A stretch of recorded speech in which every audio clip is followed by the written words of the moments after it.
London বৈঠকে কাজ হলো না, নির্বাচন কমিশন তফসিল ঘোষণা করতে পারবে না এত তাড়াতাড়ি, বা খলিলুর রহমান সাহেব সেই লন্ডন বৈঠকের পরেই প্রেস ব্রিফিং এ বলেছিলেন যে খুব শীঘ্রই ইসি নির্বাচনের তারিখ ঘোষণা করবে, কিন্তু এটা পারবে না। কেন পারবে না? অন্যান্য সব দলের আপত্তি আছে এবং নির্বাচন কমিশন নিয়েই প্রশ্ন আছে। এই নির্বাচন কমিশনের গ্রহণযোগ্যতাই প্রশ্নবিদ্ধ, তাদের বিরুদ্ধে পক্ষপাতের অভিযোগ আছে। প্রধান উপদেষ্টা দেশে ফেরার পর তারেক রহমান এবং প্রফেসর ইউনূস লন্ডন বৈঠকের পর নির্বাচন কমিশন নড়েচড়ে বসেছে। তারা জাতির উদ্দেশ্যে এই বিষয়ে মুখ খুলেছে। সিইসি যেটা বলছেন যে আমরা রেফারির ভূমিকায় যারা খেলবে খেলুক, খুব সুন্দর নীতি কথা, যে আমরা নিরপেক্ষ, আমার লোকজন সবাইকে নিরপেক্ষভাবে দায়িত্ব পালন করার নির্দেশনা দিয়েছি, ইত্যাদি ইত্যাদি। আমরা প্রস্তুত। দেখেন, এই নির্বাচন কমিশন এই মিঠা মিঠা কথা অনেকদিন যাবৎ বলে আসছে। এই ইশরাক ইস্যুতে এই নির্বাচন কমিশন যেটা করলো, আপিল বিভাগ মাননীয় প্রধান বিচারপতি ভৎসনা করেছেন। তিনি বলেছেন যে আপনারা কি এটাকে কাছারি ঘর পেয়েছেন নাকি? আপনার সাংবিধানিক দায়িত্ব পালন করতে ব্যর্থ হয়েছে। মানে ইশরাকের প্রতি নগ্ন পক্ষপাত দেখাতে যে নির্বাচন কমিশন ধরা খেয়েছে। এখন এই নির্বাচন কমিশনের ক্রেডিবিলিটি নাই, তারা বিএনপির পকেট সংগঠন। নির্বাচন কমিশন বিএনপির পার্টি অফিস, অতএব বা বিএনপির নির্বাচন বিষয়ক সেল, এদের অধীনে তফসিল ঘোষণা মানুষ মানবে না, করতে দেওয়া হবে না, করতে পারবে বলে মনে হচ্ছে না।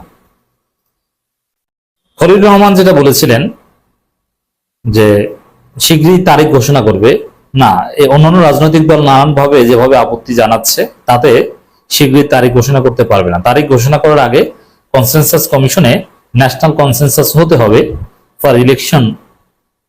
মোটামুটি একটা টাইম ফ্রেমিং এর ক্ষেত্রে তো কনসেনসাস হতে হবে, এক্সাক্ট টাইমটা, ডেটটা, এটা ইসি নিজস্ব বিষয়। এটা টাইমের বিষয়ে ঐক্যমত হওয়া জরুরি না, কিন্তু কখন নির্বাচন হবে, কোন টাইমে, কোন মাসে, এ বিষয়ে ঐক্যমত হতে হবে। এটা তো লন্ডনে বিষয় একমাত্র হবে না। এটা নির্বাচন কমিশন কিছুটা টের পাচ্ছে যে আমরা যদি সেই লন্ডন বৈঠকের উপর ভিত্তি করে তারিখ ঘোষণা করে দিই, তাহলে জনগণ আমাদেরকে ধোলাই দিবে, তাহলে বিভিন্ন রাজনৈতিক দল নির্বাচন কমিশন ঘেরাও করবে। আমরা রেফারির ভূমিকা যারা খেলবে খেলুক, কি সুন্দর কথা। আসলে তারা রেফারির ভূমিকা না, তারা বিএনপির পক্ষে খেলছে, তারা ইশরাককে জিতিয়ে দিচ্ছে। ইশরাক যাতে মেয়র পদে বসতে পারে এই জন্য যা করার করছে, তড়িঘড়ি করে গেজেট প্রকাশ করছে এবং রায়ের বিরুদ্ধে আপিল করছে না, কত সুন্দর।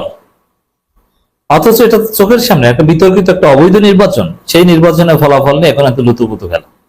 ইশরাক নিজে যেটাকে অবৈধ বাতিল নির্বাচন বলেছে, এখন সেটার ফলাফলে যদি এখনো সেই অলিক কল্পনা আন্দোলন করছেন, লন্ডন বৈঠকের পরও ইশরাক আন্দোলন করছেন, বলছে নগর ভবনে কাউকে ঢুকতে দেওয়া হবে না, তিনি নিজেই মেয়র।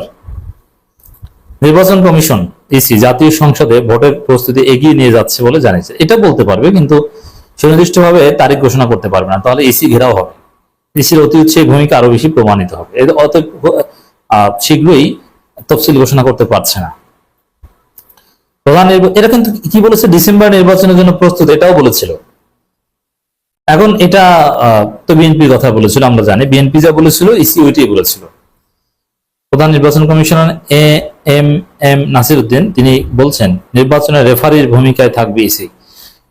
এ লক্ষ্যে লেভেল প্লেইং ফিল্ড তৈরিতে বদ্ধপরিকর। কর্মকর্তাদের নিরপেক্ষভাবে কাজ করার নির্দেশ দেন সিইসি। লেভেল প্লেইং ফিল্ড এটা শুধু নির্বাচন কমিশনের বিষয় না, এটা সামগ্রিক রাজনৈতিক কালচারের বিষয়। যেমন বিএনপি যদি সোজা না হয়, তারা যদি প্রতিপক্ষকে সম্মান করবে, প্রতিপক্ষের প্রচার প্রচারণা রেসপেক্ট করবে, এই ধরনের মানসিকতা না থাকলে আপনি লেভেল প্লেইং ফিল্ড তৈরি করতে পারবেন না। এখন এইসব পরিবেশ যদি বিএনপি বন্ধ করে, তাহলে তাদেরকে পেটানোর মতো সক্ষমতা থাকতে হবে সরকারের। সেটাকে সরকার আছে, নেই। স্বরাষ্ট্র উপদেষ্টা বলেছেন যে আইন শৃঙ্খলা রক্ষাকারী বাহিনী প্রস্তুত সুষ্ঠু নির্বাচনের জন্য। তাহলে বর্তমান আইন শৃঙ্খলা রক্ষাকারী বাহিনীর যে অবস্থা, তাদেরকে যদি বলা হয় প্রস্তুত, তাহলে কেমন সুষ্ঠু নির্বাচন হবে বোঝা হয়ে গেছে। দর্শক, সাংবাদিকদের সাথে আলাপকালে কথা বলেন, মত বিনিময় করেন, অন্যান্য কর্মকর্তারা বা অন্যান্য নির্বাচন কমিশনার ছিলেন সেখানে। প্রধান নির্বাচন কমিশনার বলেন আমাদের দায়িত্ব হবে একটা লেভেল প্লেইং ফিল্ড তৈরি করে দেওয়া, সেটা করার জন্য আমরা বদ্ধপরিকর। লেভেল প্লেইং ফিল্ড এটা শুধু নির্বাচন কমিশনের বিষয় না, এটা সামগ্রিক সংস্কারের বিষয়। মেসিভ সংস্কার না হলে লেভেল প্লেইং ফিল্ড আসবে না। সাপোজ বর্তমান বাস্তবতার দিকে যদি তাকান, লেভেল প্লেইং ফিল্ড আছে, বিএনপির কাছেই তো বিএনপির নিরাপত্তা নেই। এখন আমি নির্বাচনী প্রচারণা চালাতে গেলে তো আমাকে হত্যা করতে পারে বিএনপি। এবং আপনারা দেখেছেন যে চাঁদপুরে জামাত ইসলামীর একজন প্রার্থী বিশিষ্ট আলেমীদ্দিন আবু নসর আশরাফের উপর হামলা করেছে, বিভিন্ন জায়গায় হামলা করেছে।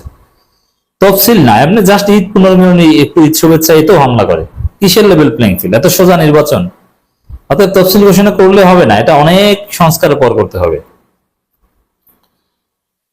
নির্বাচন সংক্রান্ত যাবতীয় কাজ এগিয়ে যাচ্ছে জানিয়েছে, এবং অনেকগুলো কাজ আমরা এগিয়ে নিয়ে গেছি। যত বাকি কাজ আছে তা সবাই মিলে করতে হবে। আমাদের শপথ হবে সুষ্ঠু, সুন্দর ও গ্রহণযোগ্য নির্বাচন জাতির উপর। হ্যাঁ, কিন্তু কবে নির্বাচন এই বিষয়ে চালাকি করে কথা বললেন না, আশা করি বলবেন না, কারণ এটা জাতীয় ঐক্যমতের বিষয় আছে, সংস্কার বিচার এগুলো হবে তারপর। তার আগে তারিখ ঘোষণা কি? আর স্থানীয় সরকার নির্বাচন নিয়ে আপনারা কেন কথা বলেন না? নির্বাচন হতে হবে আগে স্থানীয় সরকার, ক্লিয়ার কথা আমাদের দাবি। তিনি জানান সরকার লন্ডন, জাপান সব বিভিন্ন দেশে বিশ্ব নেতাদের বলে যাচ্ছে আমরা একটা ঐতিহাসিক নির্বাচন জাতিকে উপহার দিতে চাই। বিশ্বব্যাপী ওয়াদা দিচ্ছে, আমাদের উপর আস্থা আছে বলেই এমন ঘোষণা দেওয়া হচ্ছে। হ্যাঁ, এখন এই যে ওয়াদা দিচ্ছে, এটা অনেক দীর্ঘ সংস্কারের বিষয়। বাংলাদেশের নির্বাচন ব্যবস্থায় কিভাবে জাতিসংঘ এনগেজড হবে, কিভাবে ইউরোপীয় ইউনিয়ন কি হেল্প করতে পারে, যুক্তরাজ্য কি হেল্প করতে পারবে, এগুলো ঠিক করতে হবে।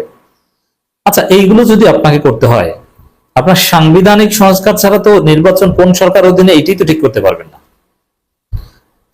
এই অন্তর্বর্তী সরকারের অধীনে নির্বাচন না তত্ত্বাবধায়ক সরকার অধীনে, এবং তত্ত্বাবধায়ক সরকার তো সংবিধানে নেই। আর বিএনপি নেতারা তো বলে যে এই সংবিধানে সব, যেমন বিএনপি নেতা ইশরাক আজও বলেছে যে স্থানীয় সরকার উপদেষ্টা সংবিধান লঙ্ঘন করেছে। এখন কোন সংবিধান লঙ্ঘন করেছে? হাসিনার সংবিধান। এখন হাসিনার সংবিধানে তো অন্তর্বর্তী সরকারও নেই, তত্ত্বাবধায়ক সরকারও নেই। তাহলে এই জন্য সংবিধান সংস্কার ছাড়া এই নির্বাচনের তফসিল ঘোষণা বা এগুলো অকল্পনীয়। কর্মকর্তাদের উদ্দেশ্যে নাসির উদ্দিন বলেন, রমজানের সময়ও ওয়াদা করেছেন সুন্দরভাবে কাজ করবেন, আজকেও পুনর্ব্যক্ত করব, দয়া করে আজকে শপথ হবে নিরপেক্ষভাবে কাজ করা, কোনো দলের জন্য লেজুর ভিত্তি না করা, আইন অনুযায়ী কাজ করা, ন্যায়সঙ্গতভাবে কাজ করা। এখন এই দলের জন্য লেজুর ভিত্তি এটা করবে এরা, এখানে এই নির্বাচন কমিশন যারা, এটা সব সালাউদ্দিন আহমেদের লোক। এরা রাতভর সালাউদ্দিন আহমেদের সাথে কথা বলে, এমনকি সিইসি নিজেই। এরা নিরপেক্ষ নয়, এদের নিরপেক্ষতা হারিয়েছে। ইশরাককে তারেক রহমান সালাউদ্দিন আহমেদ বলেছে যে ইশরাককে জিতিয়ে দাও, ইশরাককে মেয়র বানাও, কিভাবে বানাও ওটা জানি না। নির্বাচন কমিশন নগ্নভাবে কাজ করেছে। তো এই জায়গাটাই দর্শক, এরা নিরপেক্ষতা হারিয়েছে, লেজুর ভিত্তিতে করছে।